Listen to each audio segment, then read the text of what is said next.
Hello बच्चों, की हालचाल। आज हम लोग सबसे इम्पॉर्टेंट टॉपिक पढ़ेंगे। लेक्चर 6 है आपका इलेक्ट्रोस्टैटिक्स का। कूलम्स लॉ सबसे हॉट टॉपिक है। हम लोग वहीं से आज स्टार्ट करते हैं। Let us proceed.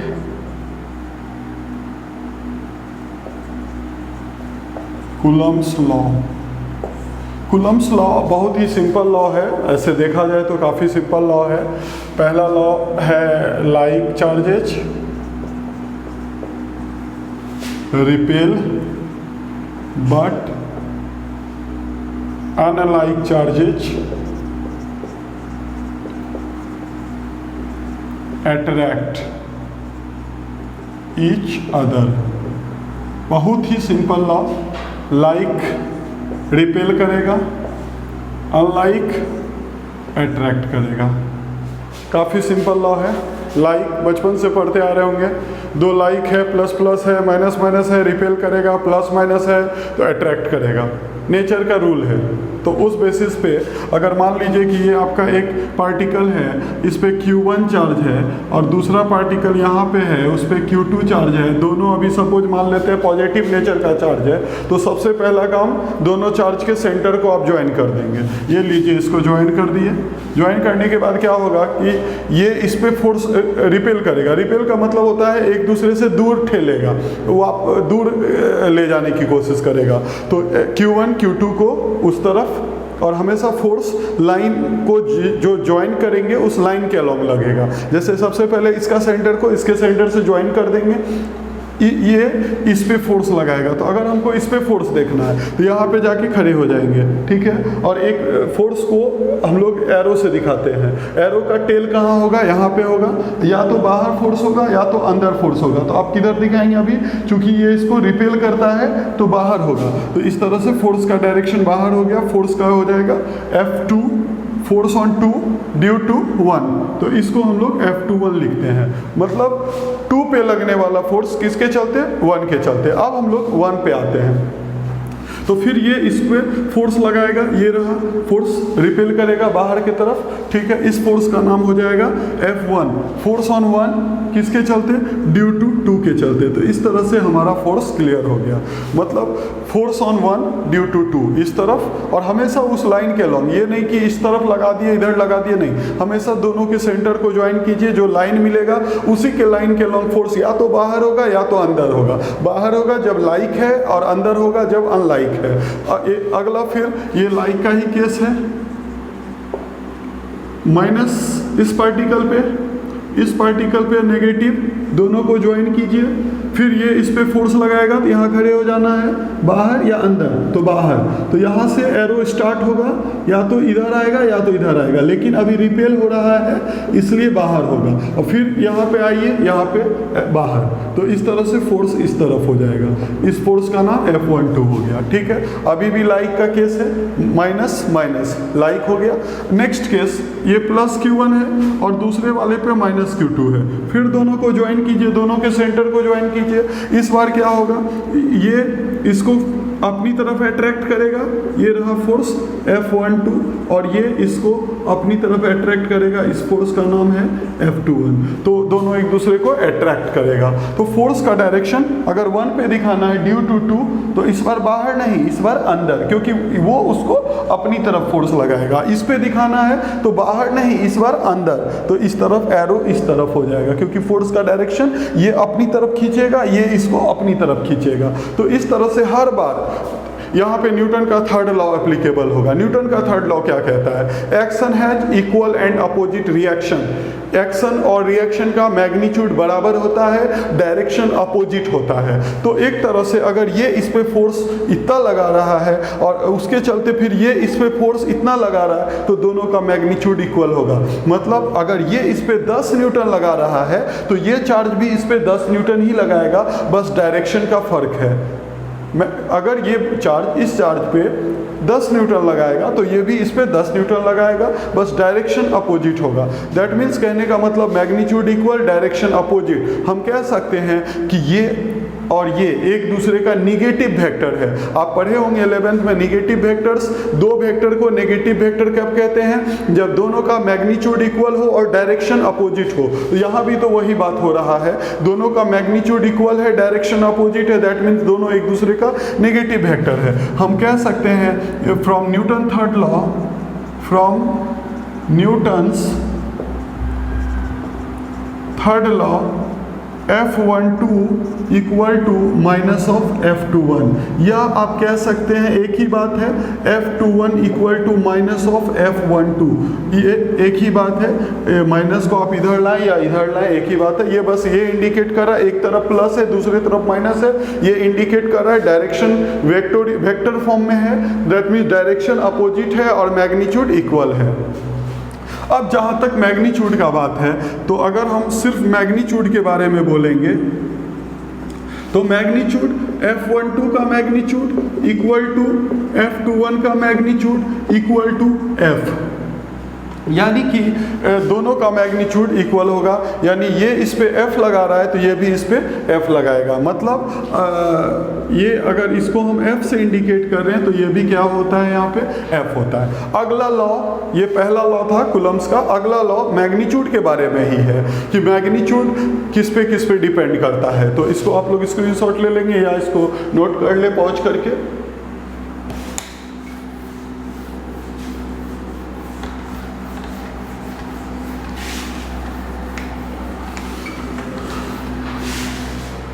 Second law, magnitude of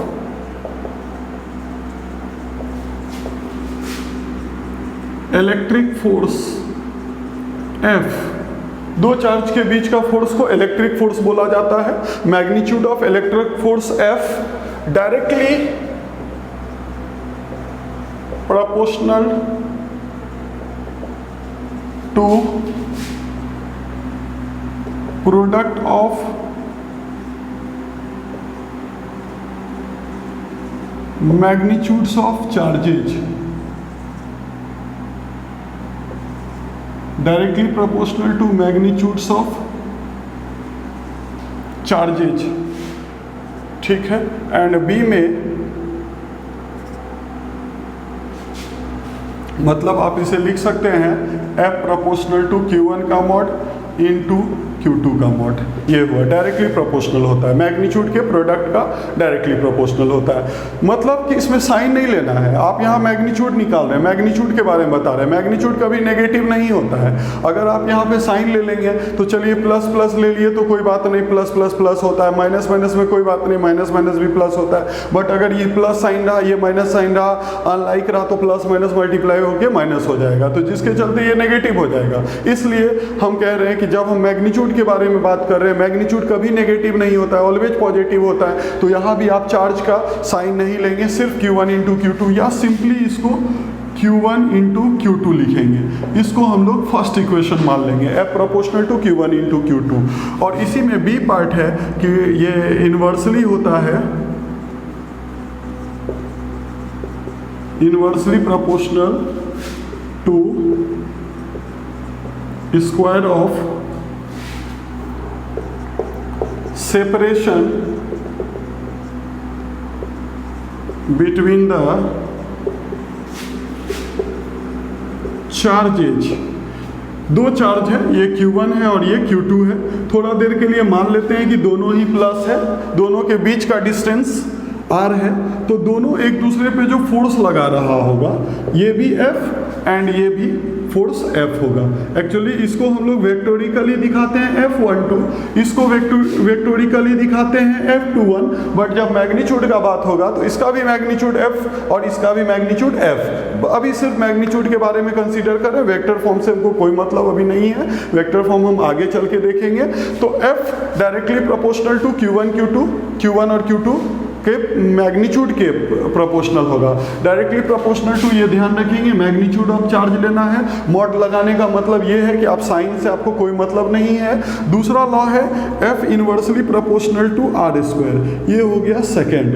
अब यहाँ पे इनवर्सली प्रोपोर्शनल का क्या मतलब होता है? इनवर्सली का मतलब होता है कि अगर आप R को यहाँ पे बढ़ाएंगे, आर को इंक्रीज करेंगे तो फोर्स डिक्रीज होगा, और आर को डिक्रीज करेंगे तो फोर्स इंक्रीज होगा।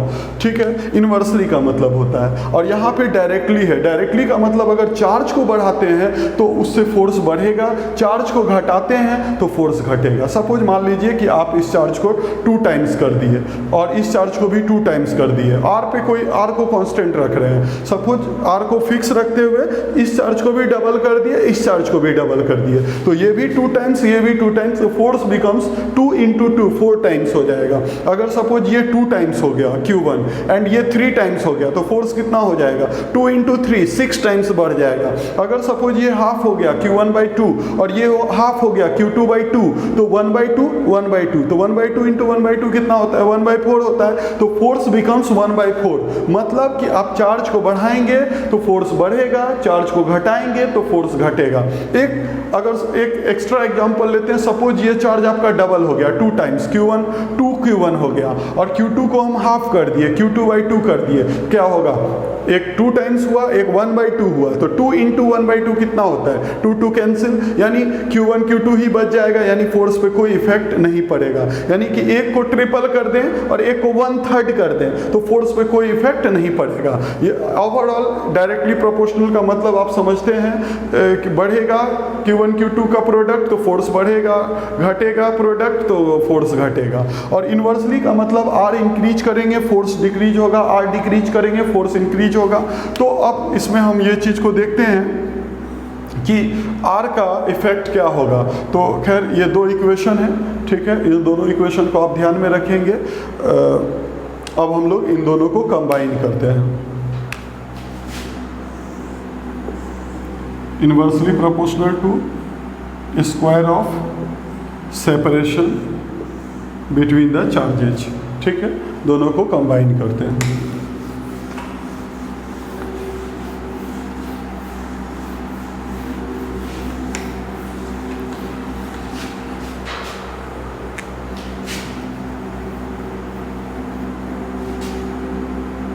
फोर्स ऐसे इन्वर्सली है R² का, जरा सा हम लोग इसका भी मीनिंग समझेंगे, इसका क्या मतलब होता है। जैसे 2 चार्ज है Q1 Q2, अभी कितने डिस्टेंस पे है, R डिस्टेंस पे, और दोनों के बीच का डिस्टेंस को आप कम कर दिए, Q1 Q2 के बीच का डिस्टेंस को डिक्रीज करके R/2 कर दिए, तो फोर्स पे क्या असर पड़ेगा हम देखना चाहते हैं। तो बस ये रिलेशन को याद रखिएगा, आप चार्ज में कोई वेरिएशन नहीं कर रहे हैं, सिर्फ दोनों के बीच का डिस्टेंस को घटा रहे हैं, तो सिर्फ हमको इस रिलेशन से मतलब है, Q1 Q2 वाले से नहीं मतलब है, सिर्फ इससे मतलब है। तो यहाँ पे R के प्लेस पे क्या लिखेंगे, R/2 का स्क्वायर, लिखने के बाद क्या हो रहा है, 2 का स्क्वायर कितना होता है 4 चला जाएगा ऊपर जाने के बाद 1 क्या बच रहा है R², यानी कि फोर्स बिकम्स कितना टाइम्स हो जाएगा, 4 गुना बढ़ जाएगा। यानी कि आप डिस्टेंस को हाफ किए तो फोर्स बिकम्स 4 टाइम्स, यानी कि पहले से अगर ये दोनों चार्ज एक दूसरे पे फोर्स F लगा रहा है तो अब यही फोर्स हो जाएगा 4F,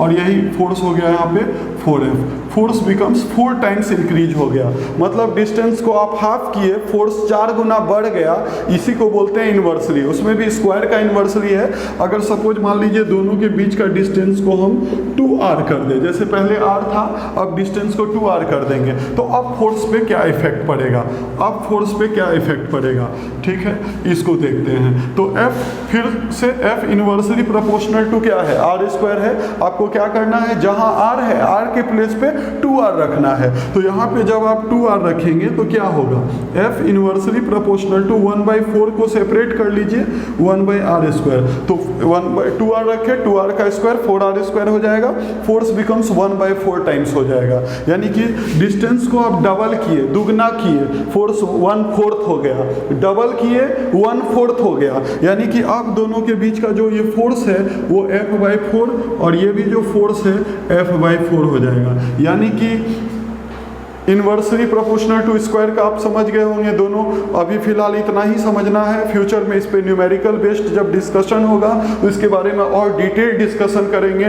फिलहाल आप दिमाग में रखेंगे कि 2 चार्ज एक दूसरे पे जो इलेक्ट्रिक फोर्स लगाता है उसका मैग्नीट्यूड डायरेक्टली प्रोपोर्शनल होता है product of magnitude of charge के, और इन्वर्सली होता है दोनों के बीच के डिस्टेंस के स्क्वायर के इन्वर्सली प्रोपोर्शनल होता है। अब दोनों को कंबाइन करेंगे।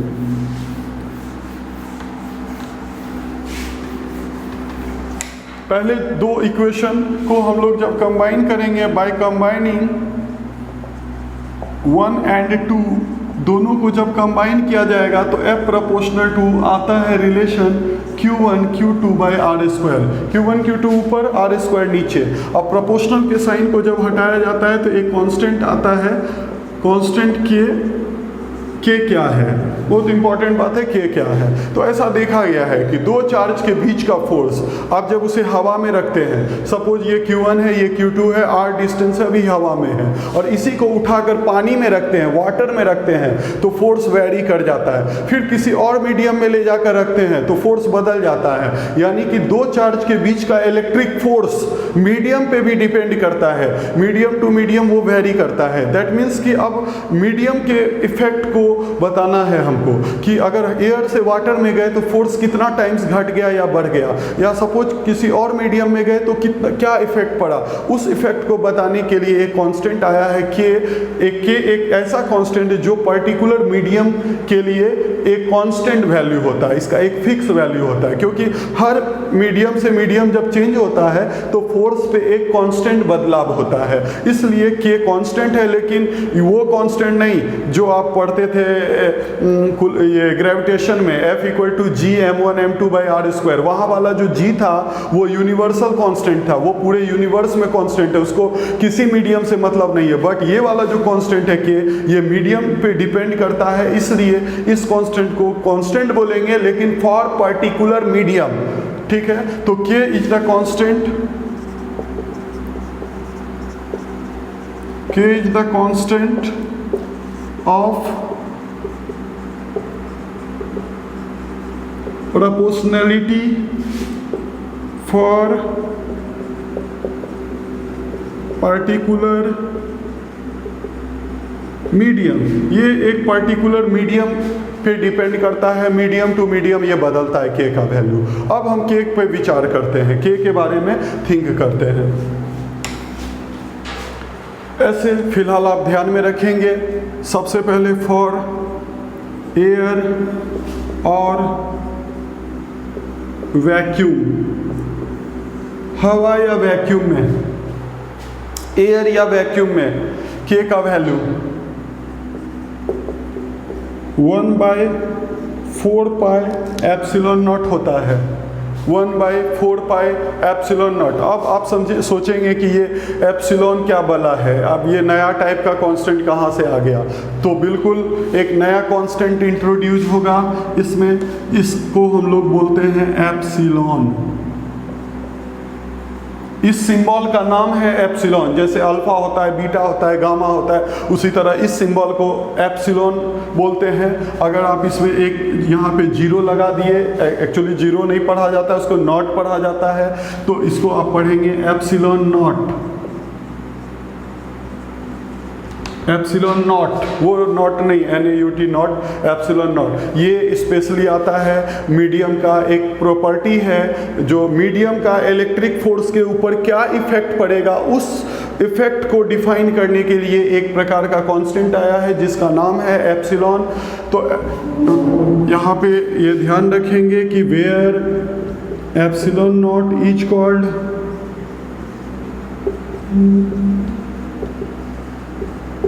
परमिटिविटी, नया टर्म, बिल्कुल नया टर्म, परमिटिविटी। ठीक है, परमिटिविटी ऑफ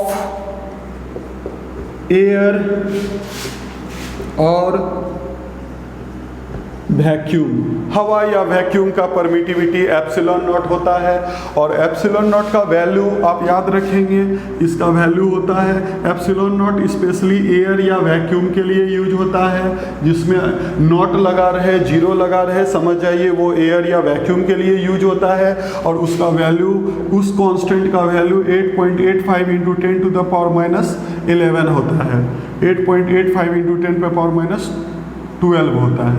8.85 इंटू एक कांस्टेंट वहाँ पे g होता था, यहाँ पे ये दूसरा कांस्टेंट है, ठीक है। तो 8.85 इंटू 10⁻⁻12 होता है। अब इसके यूनिट पे विचार करेंगे, एप्सिलॉन नॉट का यूनिट क्या होता है। तो खैर एप्सिलॉन नॉट अभी फिलहाल आप ध्यान रखेंगे, ये हर मीडियम के लिए एप्सिलॉन का वैल्यू डिफरेंट होता है।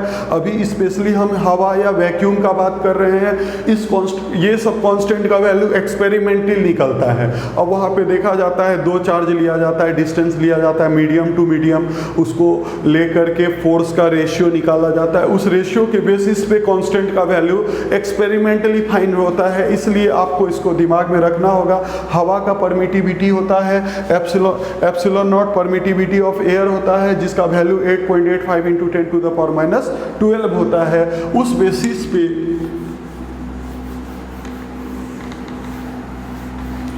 बेसिस पे अगर हम के फाइंड करेंगे, कांस्टेंट के का वैल्यू किसके लिए, एयर या वैक्यूम के लिए, एयर या वैक्यूम के लिए के का वैल्यू फाइंड करेंगे तो ये होता है 1/4 पाई एप्सिलॉन नॉट। 1/4 ठीक है, पाई कितना है 3.14 है, और एप्सिलॉन नॉट का वैल्यू 8.85 इंटू 10 पे पावर कितना -12 है। ये पूरा जब आप इसे सॉल्व करेंगे तो ये सॉल्व करके 9 इंटू 10 पे पावर इसका वैल्यू 9 आएगा। फाइनली ये रिजल्ट 9 इंटू 10 पे पावर 9 आएगा। तो यानी कि के का वैल्यू आप याद रख सकते हैं 1/4 पाई एप्सिलॉन नॉट, या याद रख सकते हैं 9 इंटू 10⁻⁹। इसके बेसिस पे अगर दो चार्ज के बीच में फोर्स फाइंड करना हो, इलेक्ट्रिक फोर्स फाइंड करना हो between two charges in air या वैक्यूम, ठीक है, तो फोर्स का फॉर्मूला आप क्या बोलेंगे 1/4 pi epsilon not Q1 Q2/r², या फोर्स का फॉर्मूला 1/4 पाई एप्सिलॉन नॉट। उतना सॉल्व करने की आवश्यकता नहीं है, सीधे एयर या वैक्यूम के लिए वो सॉल्व करके 9 इंटू 10 पे पावर 9 आता है। तो सीधे आप कहेंगे 9 इंटू 10 पे पावर 9 Q1 Q2/r²। इस तरह से हमारा फोर्स का फॉर्मूला निकल गया। आप इसे दोनों तरह से याद रख सकते हैं, F = K Q1 Q2/r², F = 1/4 pi epsilon not Q1 Q2/r², या F = 9 इंटू 10⁻⁹ Q1 Q2/r²। अब हम लोग जरा सा यहाँ से आगे बढ़ेंगे फॉर अदर मीडियम के लिए। क्लियर हो गया है? अब हम लोग अदर मीडियम के लिए आगे बढ़ेंगे।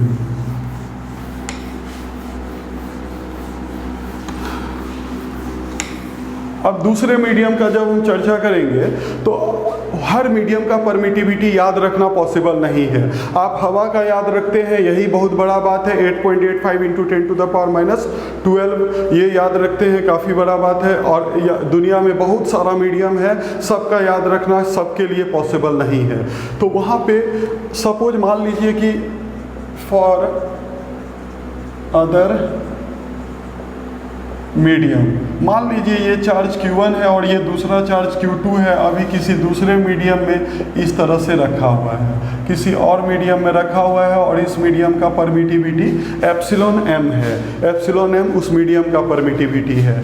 तो दोनों के बीच में कुछ डिस्टेंस है r। ये इस पे फोर्स लगाएगा F21, सपोज Fm मान लेते हैं, और ये इस पे फोर्स थोड़ा देर के लिए मान लिए ये भी प्लस नेचर का है, ये भी प्लस, आप प्लस माइनस भी ले सकते हैं, माइनस माइनस भी ले सकते हैं, हम प्लस प्लस मान के चल रहे हैं। और कोई अदर मीडियम है, सपोज थोड़ा देर के लिए मान लेते हैं उस मीडियम का permittivity, absolute permittivity epsilon m है, मतलब उस मीडियम का जो अपना परमिटिविटी है। जिस तरह हवा का अपना परमिटिविटी 8.85 10⁻⁻12 था, उसी तरह सपोज थोड़ा देर के लिए मान लेते हैं एप्सिलॉन m है, ये Fm होगा। तो उस बेसिस पे अगर अदर मीडियम में फोर्स फाइंड करना होगा तो उसका फॉर्मूला होगा 1/4 पाई।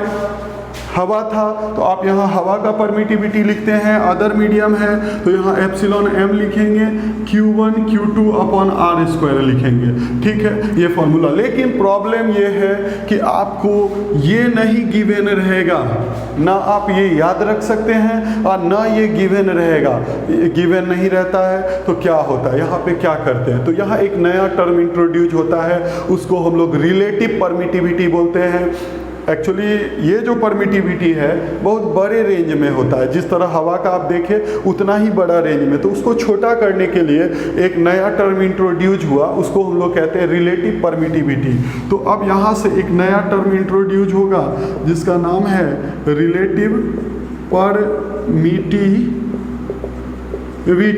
किसको कहते हैं, नाम से ही क्लियर है, relative permittivity, ratio of permittivity of any medium to the permittivity of air, ratio of permittivity of any medium to the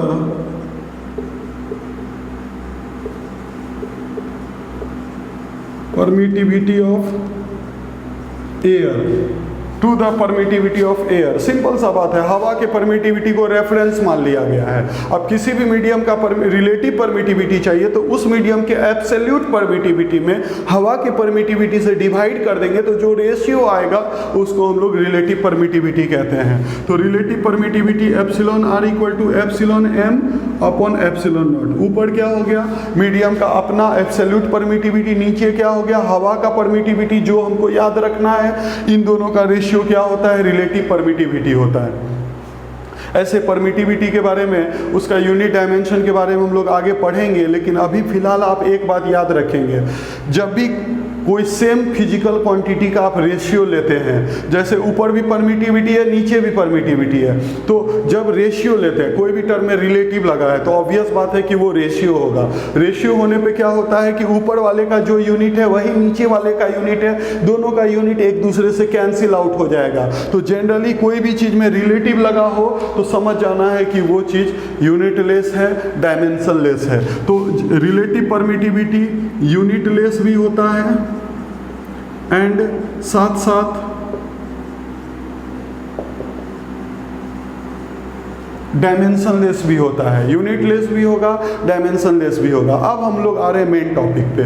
देखिए, रिलेटिव परमिटिविटी गिवन होगा, ये हमेशा दिया रहेगा। अगर सपोज आपको ऐसा क्वेश्चन मिल रहा है कि दो चार्ज किसी और मीडियम में रखा हुआ है तो उस मीडियम का एब्सोल्यूट नहीं मालूम रहेगा, आपको रिलेटिव गिवन रहेगा। तो रिलेटिव गिवन है, हवा का परमिटिविटी आप जान रहे हैं एप्सिलॉन नॉट, दोनों को मल्टीप्लाई कर लेंगे तो ये एब्सोल्यूट परमिटिविटी उस मीडियम का आ जाएगा जो आपको यहाँ पे रखना होता है एब्सोल्यूट पर। तो देयरफॉर हम कह सकते हैं कि epsilon M equal to epsilon naught into epsilon R, epsilon naught into epsilon R. Epsilon M मतलब मीडियम का absolute permittivity, epsilon M equal to epsilon naught into epsilon R. तो चलिए इसको हम लोग पुट करते हैं और आगे बढ़ते हैं। ये जो फॉर्मूला है इसमें इसको पुट करेंगे। तो पुट करने के बाद क्या होता है,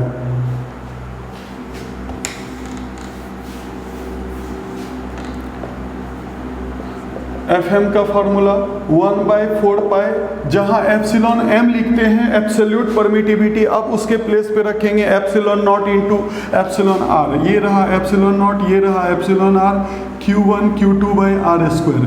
ठीक है, अब यहाँ गौर करेंगे कि 1/4 एप्सिलॉन नॉट ऑलरेडी पहले भी हम लोग पढ़ चुके हैं। 1/4 एप्सिलॉन नॉट के कांस्टेंट एयर के लिए, तो वहाँ पे 1/4 एप्सिलॉन नॉट का वैल्यू क्या था, 9 × 10⁹ 9 × 10⁹ नीचे अकेला कौन बच गया, नीचे अकेला बच गया एप्सिलॉन आर, Q1 Q2/r²। इस तरह से किसी दूसरे मीडियम में अगर आप फोर्स निकालेंगे तो उसका फॉर्मूला होगा 9 × 10⁹ बाय एप्सिलॉन आर, मतलब दूसरे मीडियम का कौन सा permittivity, relative permittivity, Q1 Q2/r²। इस तरह से आप दूसरे मीडियम में फोर्स फाइंड कर सकते हैं। तो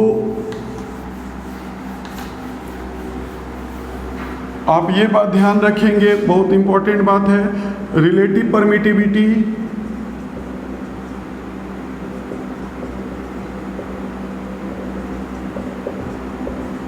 is also known as dielectric constant.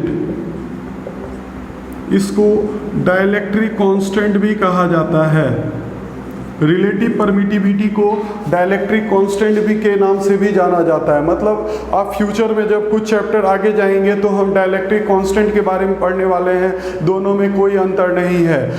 Relative permittivity also known as dielectric constant. तो इस तरह से ये हमारा दूसरे मीडियम के लिए फॉर्मूला आया। इसको हम इक्वेशन, इसको इसी तरह से रहने देते हैं। और एक इम्पॉर्टेंट बात, रिलेटिव परमिटिविटी ऑफ एयर क्या होता है? ऑफ एयर, हवा का रिलेटिव परमिटिविटी क्या होगा? चूंकि हम रेफरेंस हवा को ही लिए हैं तो हवा का रिलेटिव परमिटिविटी हो जाएगा 1। कैसे? आप अगर एयर का निकालना चाहते हैं, ऊपर भी एयर और नीचे रेफरेंस के लिए तो एयर होता ही है। इस बार जिस मीडियम का निकालना है ऊपर, उसका भी एब्सोल्यूट परमिटिविटी उसका एप्सिलॉन नॉट ही होता है। तो दोनों एक दूसरे से क्या हो गया? कैंसिल आउट हो गया, कैंसिल आउट होके 1 आ गया। इस तरह से अगर हवा का रिलेटिव परमिटिविटी या डाइलेक्ट्रिक कांस्टेंट, रिलेटिव परमिटिविटी या डाइलेक्ट्रिक कांस्टेंट पूछा जाए तो आप कितना बोलेंगे? 1 बोलेंगे।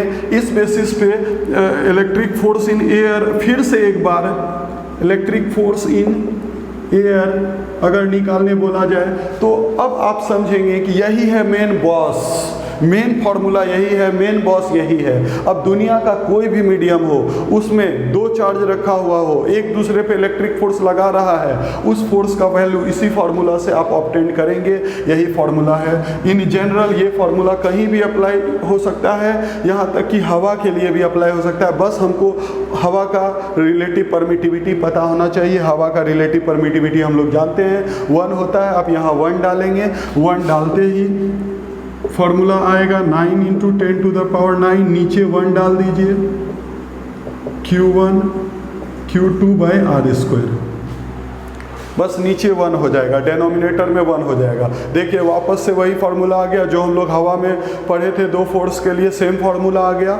तो इस तरह से बस नीचे 1 डाल देने से ये नीचे का टर्म गायब हो जाएगा, तो फोर्स का फार्मूला एयर के लिए आ जाएगा। तो इसको हम इक्वेशन 2 कंसीडर करते हैं, उधर वाले को इक्वेशन 2 कंसीडर करते हैं, इसको इक्वेशन 1 कंसीडर। यहाँ तक आप समझ गए होंगे, अच्छे से समझ गए होंगे, इसमें कोई प्रॉब्लम नहीं है।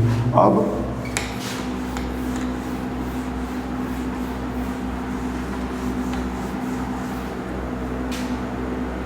टू डिवाइडेड बाय 1 करेंगे, F0/Fm। मतलब 2 चार्ज Q1 Q2 अभी एयर में है, कितना लगा रहा है? F0 लगा रहा है। कितना डिस्टेंस पे है? r डिस्टेंस पे है।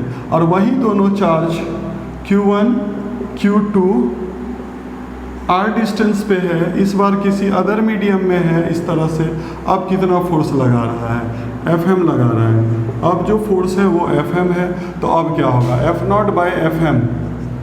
तो F0/Fm का वैल्यू ऊपर तो खैर 9 × 10⁹ Q1 Q2/r², और नीचे हो जाएगा 9 × 10⁹ अदर मीडियम में है, तो नीचे उस मीडियम का relative permittivity Q1 Q2/r²। Simply हम इक्वेशन 2 में इक्वेशन 1 को डिवाइड करेंगे। डिवाइड करने के बाद देखते हैं क्या होता है। ये दोनों कैंसिल, ये दोनों कैंसिल, ये दोनों भी कैंसिल। दैट मीन्स कि F0/Fm का जो फॉर्मूला है वो डायरेक्ट एप्सिलॉन r के बराबर है, क्योंकि ये चला जाएगा ऊपर। तो एक और फार्मूला निकल के सामने आ रहा है रिलेटिव परमिटिविटी का, एक और फार्मूला निकल के सामने आ रहा है रिलेटिव परमिटिविटी का, εr = F0/Fm। F0/Fm। देखिए ये फॉर्मूला रिलेटिव परमिटिविटी का फोर्स के टर्म में है, इन टर्म्स ऑफ फोर्स। मतलब 2 चार्ज हवा में कितना फोर्स लगा रहा है बाय 2 चार्ज किसी और मीडियम में कितना फोर्स लगा रहा है, और उतना ही डिस्टेंस पे हवा में रखना है, और उसी दोनों चार्ज को उतना ही डिस्टेंस पे दूसरे मीडियम में रखना है। दोनों में जो फोर्स का रेशियो होगा, उन दोनों फोर्स के रेशियो को भी आप रिलेटिव परमिटिविटी ही बोलेंगे। यानी कि रिलेटिव परमिटिविटी का 2 फॉर्मूला, एक रिलेटिव परमिटिविटी के टर्म में, तो ऊपर मीडियम का और नीचे एयर का। लेकिन अगर फोर्स के टर्म में तो ऊपर electric force in air by electric force in medium, उल्टा हो जाता है। फोर्स के टर्म में जब आप कहेंगे तो उल्टा हो जाता है, ऊपर एयर में इलेक्ट्रिक फोर्स बाय नीचे मीडियम में इलेक्ट्रिक फोर्स के रेशियो को रिलेटिव परमिटिविटी कहते हैं। उस बेसिस पे अगर हम Fm का वैल्यू फाइंड करना चाहेंगे तो एक फॉर्मूला निकल के सामने आ रहा है, F0 upon epsilon R, F0 upon epsilon R. उस बेसिस पे Fm का फार्मूला F0, आप इसको नीचे ले आइए डेनोमिनेटर में, तो एक फार्मूला निकल के सामने आया कि Fm equal to F0 by epsilon R. तो यानी कि एप्सिलॉन आर का एक और फॉर्मूला हो गया electric force in air by electric force in medium. लेकिन कंडीशन ये है वही दोनों चार्ज होना चाहिए और उतना ही डिस्टेंस पे होना चाहिए, तो फोर्स के रेशियो को भी हम लोग रिलेटिव परमिटिविटी कहते हैं। तो इस तरह से हम लोग दो फार्मूला पढ़ लिए, एक एप्सिलॉन आर का, एक फार्मूला तो बेसिक वाला epsilon M by epsilon naught, और दूसरा फार्मूला पढ़ लिए F0 bye Fm, F0 bye Fm। इस तरह से हमारा दो फार्मूला हो गया, कोई इसमें कोई प्रॉब्लम नहीं होना चाहिए। अब कभी कभी ऐसा न्यूमेरिकल आ सकता है, जैसे दो चार्ज है Q1 Q2, एक दूसरे से कुछ डिस्टेंस पे है, कुछ डिस्टेंस पे है सपोज, और एक दूसरे पे फोर्स लगा रहा है सपोज 10 न्यूटन, ये भी उस पर 10 न्यूटन और ये भी उस पर 10 न्यूटन अभी रखा हुआ है एयर में, और इस सेम दोनों चार्ज को दूसरे मीडियम में ला रहे हैं। उस मीडियम का रिलेटिव परमिटिविटी 2 है, किसी अदर मीडियम में ला रहे हैं, सपोज ये कोई अदर मीडियम है, उस मीडियम में उसका रिलेटिव परमिटिविटी सपोज 2 है, और पूछा जाएगा कि एक दूसरे पे कितना फोर्स लगा रहा है, एक दूसरे पे Fm equal to what, Fm equal to what, कितना फोर्स एक दूसरे पे लगा रहा है। अगर ये आपसे क्वेश्चन पूछा जाता है तो डायरेक्ट आप फॉर्मूला लगा सकते हैं। आपको मालूम है कि हवा में दोनों चार्ज एक दूसरे पे 10 न्यूटन लगा रहा है, और वही दोनों चार्ज है, उतना ही सेपरेशन पे है, लेकिन दूसरे मीडियम में उस मीडियम का रिलेटिव परमिटिविटी 2 है, तो उस मीडियम में दोनों एक दूसरे पे क्या फोर्स लगा रहा है, तो फोर्स का जो फॉर्मूला होगा वो होता है F0 बाय एप्सिलॉन आर। अभी आप जस्ट देखे हैं फोर्स का फॉर्मूला, तो उस बेसिस पे ऊपर लिखेंगे 10, नीचे लिखेंगे 2 से 5 कैंसिल हो जाएगा, यानी दूसरे मीडियम में फोर्स कितना लगाएगा, 5 न्यूटन लगाएगा, अगर उस मीडियम का रिलेटिव परमिटिविटी 2 है। मतलब सीधे आपको उस फोर्स से एयर वाले फोर्स में इससे डिवाइड कर देना है, रेशियो आ जाएगा, कोई प्रॉब्लम इसमें नहीं है। और रिलेटिव परमिटिविटी का ना कोई यूनिट होता है ना कोई डायमेंशन होता है, क्योंकि इसके नाम के आगे रिलेटिव लगा हुआ है। रिलेटिव का मतलब होता है सेम टाइप के फिजिकल क्वांटिटी का ये रेशियो है। तो यहाँ तक आपका क्लियर हो गया।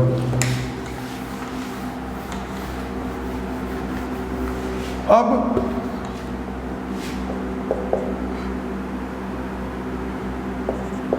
ऐसा यूनिट ऑफ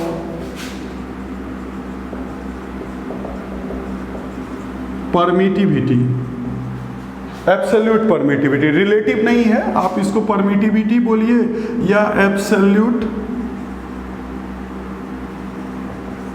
परमिटिविटी बोलिए, एक ही बात है।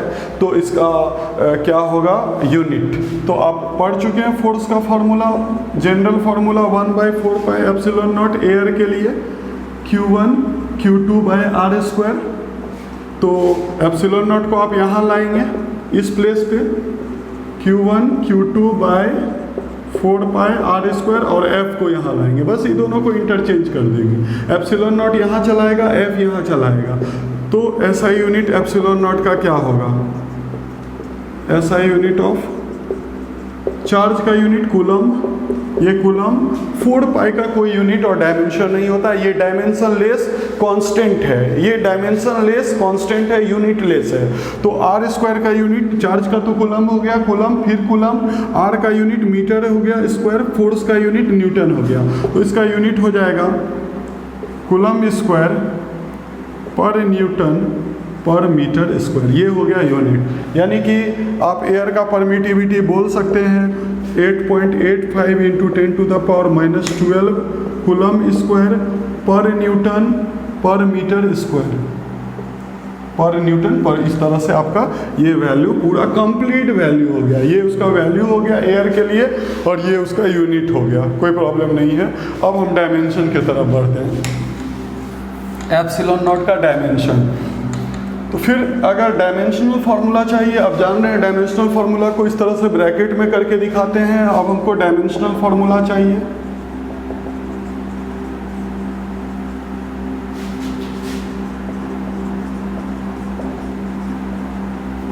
परमिटिविटी। तो चार्ज का डायमेंशन आई टी होता है, फिर चार्ज का डायमेंशन आई टी होता है, आर का डायमेंशन एल पे 2 होता है, फोर्स का dimension M L two T minus M L T minus 2 होता है। फोर्स का dimension M L T minus 2 होता है, एम पे -1। देखिए एक ही एम है, ऊपर जाएगा एम पे -1, एल पे 2 है, एल पे यहाँ पे 1 है, तो 2 और 1 3, तो ऊपर जाएगा एल पे -3। टी पे देखते हैं, टी पे यहाँ 1 है, यहाँ 1 है, 1 1 2 -2, ऊपर जाएगा +2, टी पे हो जाएगा 4, एंड आई पे यहाँ भी 1 है, यहाँ भी 1 है, तो 1 1 कितना हो गया 2। इस तरह से डायमेंशनल फार्मूला भी एप्सिलॉन नॉट का आ गया। तो इस तरह से आज का लेक्चर यही कंप्लीट होता है। यहाँ आपने देखा कि सारा इलेक्ट्रिक फोर्स के बारे में, हवा में क्या फार्मूला होगा 9 × 10⁹ Q1 Q2/r²। दूसरे मीडियम में क्या फार्मूला होगा, तो फोर्स का फार्मूला 9 × 10⁻⁹ Q1 Q2/r²। तो इस तरह से आज का लेक्चर आप इसे अच्छे से तैयार कर लेंगे। इसके बाद हम लोग नेक्स्ट लेक्चर में यहाँ से आगे बढ़ेंगे। थैंक यू, फिर मिलते हैं।